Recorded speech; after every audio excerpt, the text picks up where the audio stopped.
카멀라 해리스 부통령이 CNN과의 인터뷰 도중 트럼프 전 대통령의 인종 정체성 공격에 대한 질문을 받자 일축했습니다. 딥페이크 불법 합성물 범죄가 큰 사회 문제로 부상하고 있습니다. 뉴욕주 검찰이 딥페이크 영상을 이용한 투자 사기주의를 당부했습니다. 캘리포니아에서 20명의 망명 신청자가 스쿨버스에 탑승하려 했던 것으로 드러났습니다. 비행기에서 우는 아이를 기내 화장실로 데려가 교육을 시키는 영상이 퍼지면서 논란이 일고 있습니다.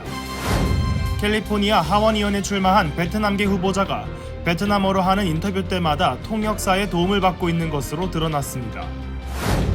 다음 달 말부터 전국에서 30세 미만이 소매점에서 담배를 구매하려면 사진이 포함된 신분증을 제시해야 합니다. 이스라엘의 한 박물관에서 4살 소년의 실수로 청동기 시대에 제작된 항아리가 파손됐습니다.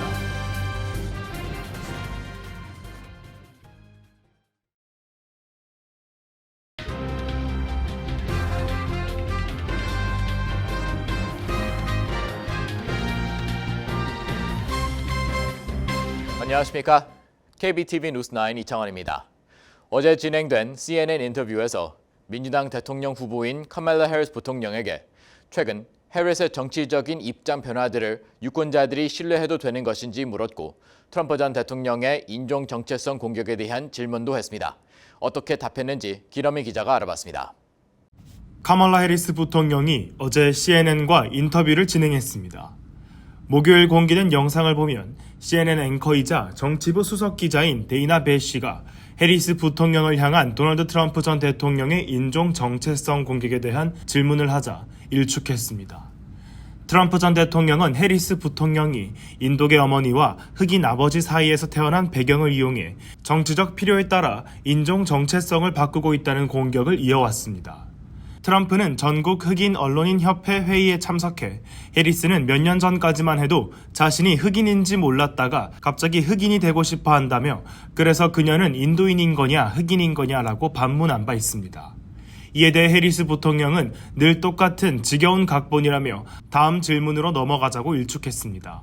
한편 트럼프 전 대통령은 오늘 해리스 부통령의 첫 언론 인터뷰에 대해서는 내게는 지도자로 보이지 않는다고 평가절하했습니다. 트럼프 전 대통령은 경합주인 위스콘신에서 진행된 타운홀 행사에서 우리는 생방송으로 하는데 그녀는 녹화로 인터뷰를 한다며 이같이 말했습니다. 또한 정책 입장 변화에 대한 질문을 받자 내 가치관은 변하지 않았다고 말했습니다. 진행자는 유권자들이 최근 해리스의 정치적인 입장 변화들을 어떻게 바라봐야 하는가, 민주당 경선에서 대통령 후보로 나섰기 때문인지 해리스가 지금 말하는 것들이 흔들리지 않은 정책 기조로 이어질 것이라고 유권자들이 신뢰해도 되는 것인지 물었습니다. 이에 해리스 부통령은 자신의 정책 관점과 결정에 있어 자신의 가치관은 달라지지 않았다고 강조했습니다. 그녀는 선거가 68일 남은 시점에서 공화당원을 내각에 임명하는 것에 열려있다고 말한 뒤 아직까지 특정 인물을 염두에 두고 있지는 않다고 덧붙였습니다. KBTV 뉴스 길려민입니다. 최근 전 세계적으로 인공지능 AI 기술 딥페이크가 악용된 피해 사례가 속출하면서 큰 사회 문제로 부상하고 있습니다. 누구든지 인공지능 프로그램을 사용해 쉽게 불법 음란물을 만들 수 있어 집중적인 단속과 예방 교육이 필요하다는 지적이 나오고 있습니다. 보도에 전장 기자입니다. 딥페이크란 딥러닝과 페이크의 합성어로 이미지 합성 기술입니다. 컴퓨터가 특정 인물의 이미지를 학습하면 다른 사람들의 이미지나 영상에 얼굴을 바꿔치게 할 수 있는 것입니다. 인공지능 AI 기술 딥페이크에 관련 피해 사례가 속출하자 백악관은 AI 개발자, 금융기관, 클라우드 컴퓨팅 업체 등의 딥페이크 음란물을 통한 수익 창출을 막고 노골적인 이미지를 광고하는 사이트 결제를 제한할 것으로 요구하는 내용을 담은 공문을 보내며 단속을 촉구했습니다. 미국 사이버 보안 업체인 시큐리티 히어로가 발표한 2023 딥페이크 현황 보고서에 따르면 딥페이크 성착취물에 가장 취약한 국가는 1위가 한국이었고 2위는 미국이었습니다. 딥페이크 음란물에 등장하는 개인 중 53%가 한국인이었고 그 다음으로 미국인이 20%로 많았기 때문입니다. 특히 딥페이크 불법 합성물 범죄와 관련해 미성년자 문제를 경각심 있게 봐야 한다는 지적이 나옵니다. 아동 성착취물 확산을 전문으로 막는 테크 기업 소르는 지난해 11월부터 12월까지 전국의 9살에서 17살 사이 미성년자 1000여 명을 대상으로 설문조사를 진행했습니다. 1000여 명 가운데 절반 이상은 흑인, 히스패닉, 아시아계 학생들이었습니다.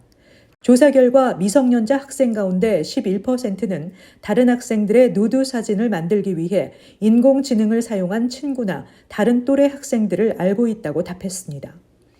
미국 내 가장 큰 성폭력 방지 비영리 단체 레인에 따르면 1년 전이나 심지어 6개월 전과 비교해도 최근 미성년자의 딥페이크 관련 피해 사례가 많이 제보되고 있다고 전했습니다. 또한 가해자들이 인공지능 기술 프로그램을 남용해 불법 음란 사진과 영상을 제작한다고 지적했습니다. KBTV 뉴스 전상입니다. 한편 뉴욕주 검찰이 딥페이크 영상을 이용한 투자 사기 주의보를 발령했습니다. 사기범들은 대기업 리더들의 영상을 교묘하게 이용해 투자를 독려하고 돈을 갈취하는 수법을 이용하고 있습니다. 딥페이크 영상 사기를 발견할 경우 즉시 주 검찰에 신고할 것을 당부했습니다. 전상희 기자입니다. 레티샤 제임스 주 검찰총장은 사기꾼들이 일론 머스크 테슬라 최고 경영자, 제프 베이조스 아마존 창업자, 워렌 버프 버크셔 해서웨이 회장 등의 AI를 사용해 뉴욕 주민들의 돈을 탈취하고 있다고 밝혔습니다. 이어서 가상화폐 투자 등을 독려하는 가짜 영상이 소셜미디어에서 빠르게 번지고 있으며 뉴욕 주민들은 이런 사기에 이용당해서 안 된다고 강조했습니다. 통상 딥페이크 투자 사기 영상은 소셜미디어나 메신저 앱으로 전달됩니다. 진짜와 구분하기 힘들 정도의 가짜 CEO들이 영상에 등장하고 수신자가 관심을 보이면 사기꾼들은 추적이 힘든 메신저 앱 등으로 대화를 유도합니다. 투자자가 의심할 경우를 대비해 사기꾼들은 공무원, 정치인 등의 딥페이크 영상도 다수 제작해둔 경우가 많습니다. 투자자가 속았다고 확신하면 이들은 가짜 웹사이트 등을 통해 돈을 보내도록 합니다. 주 검찰은 피해자들이 가짜 웹사이트를 통해 수십만 달러를 보내고 이후 사기꾼은 돈만 챙긴 후 연락을 끊는 경우가 대부분이었다고 전했습니다. 주 검찰총장은 투자 사기에 당하지 않으려면 투자를 설득하는 비디오, 오디오 메시지는 일단 의심하고 영상을 받을 경우 원본 인터뷰가 이미 존재하는지 검색하고 온라인에서 만난 사람에게 금융정보나 개인정보를 제공하지 말아야 한다고 전했습니다. 또 본인의 신원을 도용하는 것을 방지하려면 소셜미디어에서 친구 목록이나 사진, 게시물, 비디오, 댓글 등을 비공개로 유지하라고 강조했습니다. KBTV 뉴스 전상입니다. 멕시코 국경을 넘어온 20여 명의 이주자가 캘리포니아에서 스쿨버스에 탑승하려 했던 것으로 드러나 학생들과 학부모들이 불안해하고 있습니다. 김어민 기자가 전해드립니다. 28일 오전 캘리포니아 멕시코 국경 인근 자물둘주라 통합교육구에서 20명의 망명 신청자들이 스쿨버스에 탑승하려 했던 것으로 드러나 학생들과 학부모들이 공포에 떨어야 했습니다. 교육부는 현재 스쿨버스 운전사들을 상대로 버스 정류장 곳곳에 이민자들이 대기하고 있을 가능성이 있다고 경고하며 그들을 태워서는 안 된다며 그럴 경우 그냥 정류장을 스킵하라는 지시가 내려졌습니다. 지난 27일에도 3명의 이민자들이 94번 고속도로 한가운데를 걸으며 달리는 버스를 멈추려고 시도해 운전자들은 고속도로에서 난입하는 이들을 피하기 위해 아찔한 순간을 겪어야만 했습니다. 그런데 하루 만인 수요일 아침 20명의 망명 신청자 무리가 스쿨버스 탑승을 시도하자 학부모들은 겁에 질렸습니다. 피해 학부모 니콜 카디날레는 당시 8살 난 아들이 버스에 타고 있었다며 아이들은 겁에 질렸고 혼란스러워했으며 이야기를 전해 듣고 자신도 충격에 빠졌다고 말했습니다. 이어 20명의 망명 신청자들은 성인이었으며 배낭을 맨 채 아이들이 탑승해 있는 스쿨버스에 올라타려고 했다고 말했습니다. 이어 만약 그들이 실제로 버스에 탑승해 스쿨버스를 점거했다면 아이들과 운전자 모두 위험에 처할 수 있었다고 지적했습니다. 교육부는 해당 사건을 캘리포니아 고속도로 순찰대와 샌디에이고 카운티 셰리프국 국경 순찰대에 신고한 상태입니다. 하지만 이민자 지원단체 활동가들은 망명 신청자들이 보호소로 데려다 줄 수 있는 버스로 착각했을 수 있다고 설명했습니다. 이 같은 설명에 대해 해당 학군 학부모인 제레미 아담스는 우리는 이 사람들이 누구인지 어디에서 왔는지 어떠한 범죄 기록을 가지고 있는지 알지 못한다며 무조건적으로 인도주의적인 차원에서 접근할 문제가 아니라고 지적했습니다. 셰리프국은 학생들의 안전 문제를 심각하게 받아들이고 있으며 학생과 지역사회의 안전을 위해 교육부와 협력하고 있다고 밝혔습니다. KBTV 뉴스 길려민입니다. 비행기에서 한 살 아이가 3시간 동안 끊임없이 울자 한 승객과 아이의 할머니가 아이를 비행기 화장실로 데려가 교육을 시켰다고 합니다. 이 영상이 온라인에 일파만파 퍼지면서 논란이 일고 있습니다. 전장 기자입니다. 비행기 승객이 다른 승객의 우는 아이를 화장실에 가두고 교육시키려 하는 영상이 온라인에 공개되면서 논란이 일고 있습니다. CNN에 따르면 지난 24일 중국 구이양에서 샹하이로 가는 주니아오 항공편에서 조부모와 함께 여행하던 한 아이가 거의 3시간 동안 쉬지 않고 울었다고 항공사는 중국 소셜미디어에 게시한 성명에서 밝혔습니다. 아이의 울음소리에 지친 여성 승객은 아이의 할머니의 동의를 얻고 아이를 화장실로 데려가 변기에 앉혔다고 합니다. 영상에서 아이에게 징벌을 가하는 두 사람은 울부짖는 아기와 함께 화장실에 앉아있는 모습이 보입니다. 한 여성이 울음을 그치면 이모가 할머니한테 데려다 줄 거야와 울음을 그치지 않으면 내보내지 않을 거야라고 말하는 것이 들립니다. 앞서 게시물에서 그녀는 아이의 울음소리 때문에 많은 승객이 티슈로 귀를 막았고 다른 승객은 소음을 피하기 위해 비행기 뒷부분으로 이동했다고 밝혔습니다. 비행기에 타지 않았던 어린아이의 어머니는 비행기 승객의 행동에 공감했다고 항공사는 성명을 통해 밝혔습니다. 온라인에는 할머니와 그 여성은 소송을 당해야 하고 사회복지기관이 개입해야 한다며 우리 모두 한때 아이였으며 냉혈한 어른이 되지 마세요라는 댓글들이 올려졌습니다. 한편 주니아오 항공의 대변인은 그 이후로 두 사람의 행동을 비난하고 이 사건과 승무원의 실수에 대해 사과했다고 언론이 보도했습니다. KBTV 뉴스 전상입니다. 미셸 스티어 파크 캘리포니아 연방하원의원에 상대로 출마한 베트남계 후보자가 자신이 베트남어를 유창하게 할 수 있다고 주장하며 유권자들의 지지를 호소하고 있습니다. 하지만 정작 베트남어로 언론사 인터뷰를 할 때마다 질문을 이해하지 못해 영어 통역사의 도움을 받고 있는 것으로 드러났습니다. 키러미 기자가 전해드립니다. 캘리포니아 공화당 하원의원인 미셸 스틸 의원을 상대로 도전장을 던진 민주당 경쟁자 베트남계 노동 변호사 출신인 데렉 트라는 오렌지 카운티와 로스앤젤레스 카운티 일부를 포함하는 캘리포니아 45 선거구에 출마해 자신이 베트남어를 유창하게 구사하는 후보라고 강조해왔습니다. 그는 이 지역에 거주하고 있는 베트남계 시니어들과 소통할 수 있는 능력이 있다며 자신의 유일한 능력을 활용해 직접 주민들과 대화를 나누며 의정활동을 펼쳐가겠다고 말했습니다. 민주당 하원 선거운동위원회 역시 트란을 베트남어에 능통한 후보라고 홍보하고 있으며 트란의 선거 캠페인은 베트남어로 된 메시지를 웹사이트에 게시하고 베트남어만 사용된 광고 제작에 나서고 있습니다. 하지만 그가 언론사 인터뷰에 나설 때마다 베트남어를 제대로 이해하지 못해 여러 차례 말문이 막히거나 질문을 제대로 이해하지 못해 옆에 있던 통역사가 나서야만 했습니다. 지난 2월 23일 진행된 캘리포니아 소재 베트남어 TV 방송국 사이공 엔터테인먼트 TV와의 인터뷰에서는 베트남어로 질문을 받았음에도 불구하고 제대로 이해하지 못하고 말을 더듬었습니다. 이어 베트남어로 또 다른 질문을 받자 트라는 통역사를 의지하듯 바라봤습니다. 트라는 자신이 의회에 입성하면 베트남 공동체가 결코 잊혀지지 않을 것이라고 강조하며 당신의 목소리를 들어줄 사람이 있을 것이라고 말했습니다. 그는 언론사 인터뷰에서 베트남어와 영어를 구사할 줄 아는 통역사를 대동하고 다니며 도움에 의지하고 있습니다. 트란과 맞서 싸울 미셸 박 스틸 의원은 중간 선거에서 승리해 본선에 진출한 연방하원 한인 후보로 경쟁자에 비해 압도적인 선거 기금을 마련한 상태로 승리를 다짐하고 있습니다. KBTV 뉴스 길려민입니다. 다음 달 말부터 뉴욕 뉴저지를 비롯해 전국에서 30세 미만이 소매점에서 담배를 구매하려면 사진이 포함된 신분증을 제시해야 합니다. 연방식품의약청 FDA는 담배 판매 최소 연령 상향에 따른 제한을 강화하는 최종 규칙을 발표했습니다. 전장 기자입니다. 연방식품의약청은 2019년 12월 발효된 법에 따라 미국 내에서 담배 제품을 판매할 수 있는 최소 연령은 18세에서 21세로 상향한 바 있는데 이에 대한 실질적인 제한 조치를 강화합니다. 새 규칙에 따라 오는 9월 30일부터 소매업체는 전자담배를 포함해 모든 담배 제품을 구매하려 하는 30세 미만 소지자에게 사진이 있는 신분증 제시를 요구하고 21세 이상이 맞는지 확인해야 합니다. 이전에는 이런 신분증 확인 대상 기준이 27세 미만이었지만 최소 판매 연령이 3년 상향된 데 따라 신분증 확인 연령도 3년 높아진 것입니다. 또 오는 9월 30일부터 소매업체는 21세 미만인 사람이 상주하거나 상시 출입이 허용된 시설에서 자판기를 통해 담배 제품을 판매할 수 없게 됩니다.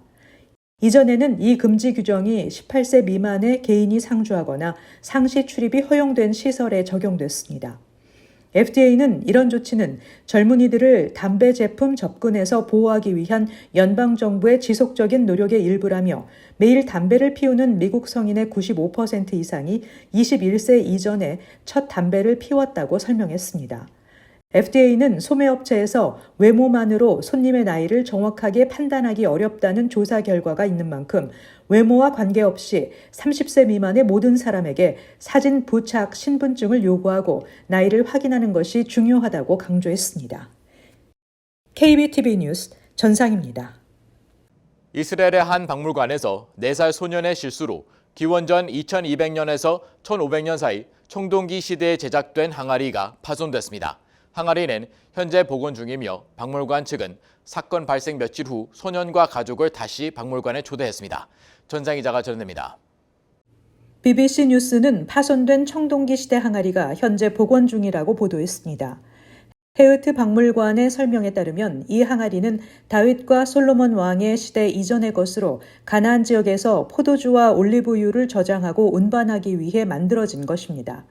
이와 유사한 항아리들이 고고학 발굴 과정에서 여럿 발견됐지만 대부분 깨지거나 미완전한 것으로 발견됐는데 이곳 박물관 전시장에 있는 항아리는 온전한 모습이었기에 인상적인 발견으로 여겨져 왔습니다.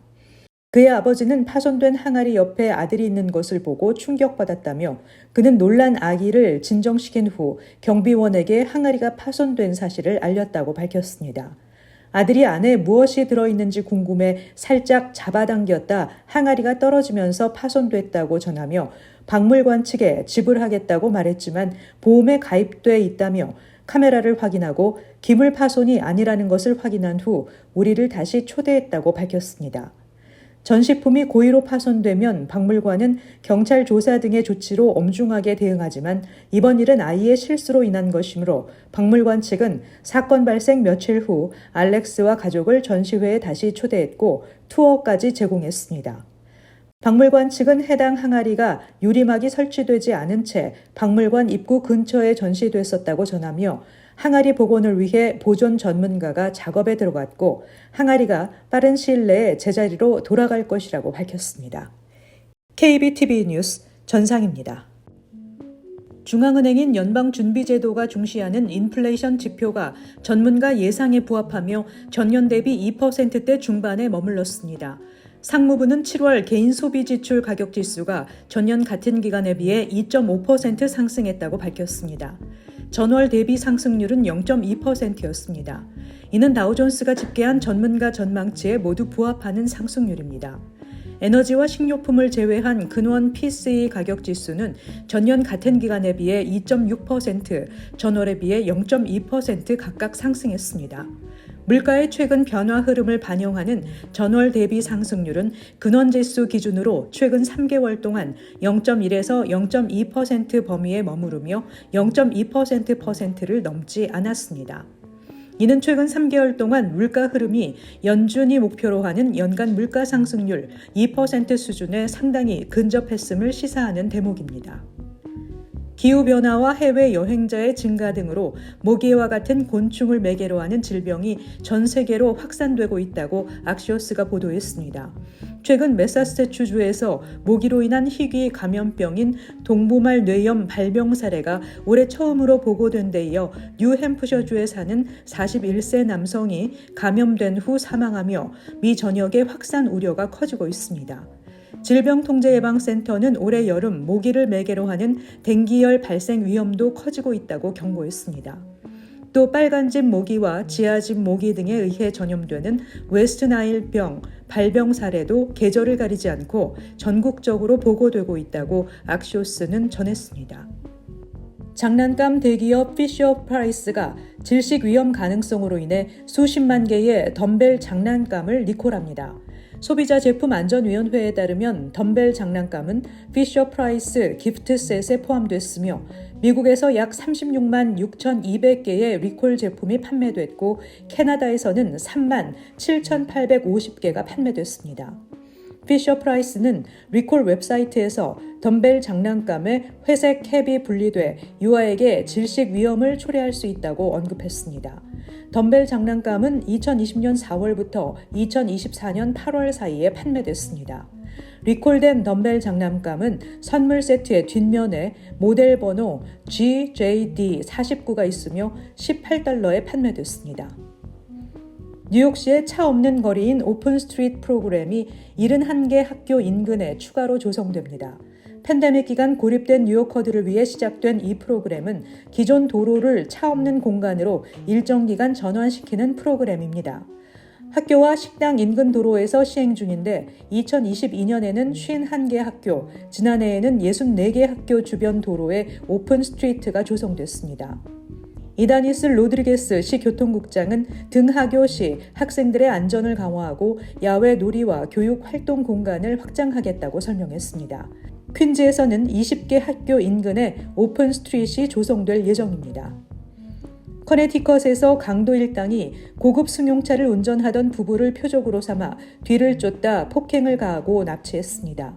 용의자들은 램보기니를 몰고 도주했지만 경찰의 추격으로 체포됐습니다.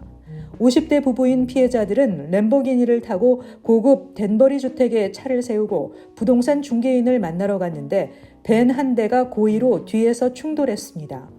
부부가 차에서 내리자 다른 3대의 차량과 일당이 부부를 에워쌌고 6명의 용의자들은 야구 배트로 부부를 폭행한 후 벤에 태웠으며 다른 용의자들은 램보기니를 몰고 달아났습니다.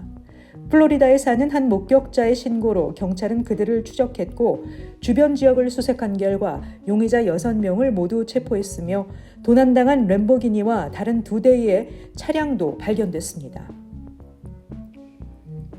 NFL 뉴욕 제츠 팀이 이번 시즌 공식 베테랑 오브 더 게임으로 플러싱의 백구 경찰서 관할 형사 윙 세미 하를 선정할 것이라고 발표했습니다.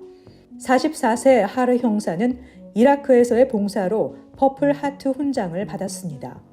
뉴욕 육군 방위군 69 보병연대에서 복무했던 하르는 이라크에서 2명의 군인이 사망한 매복 작전에서의 봉사로 2005년에 퍼플 하트 훈장을 받았습니다. 2007년 하르는 아프가니스탄에 파견돼 3명의 군인이 사망한 공격에서 해병을 구한功로로 청동성 용맹 훈장을 받았습니다. 2006년 1월부터 NYPD 소속이었던 이 경찰은 다음 달에 정규 시즌이 시작될 때 제츠 경기에서 기념될 예정입니다. 커뮤니티 브리핑을 전해드립니다.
이어서 환율과 증시 전해드립니다.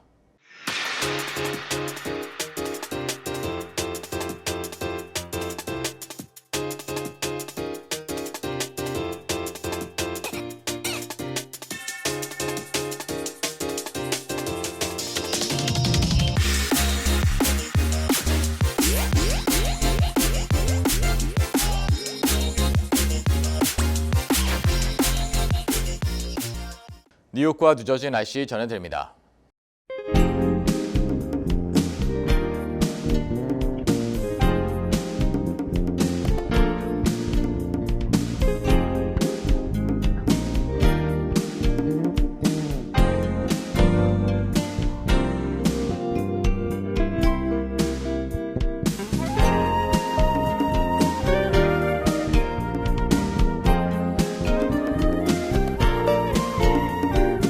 오늘 뉴스 마칩니다. 시청해주셔서 감사합니다. 편안한 밤 보내시 바랍니다.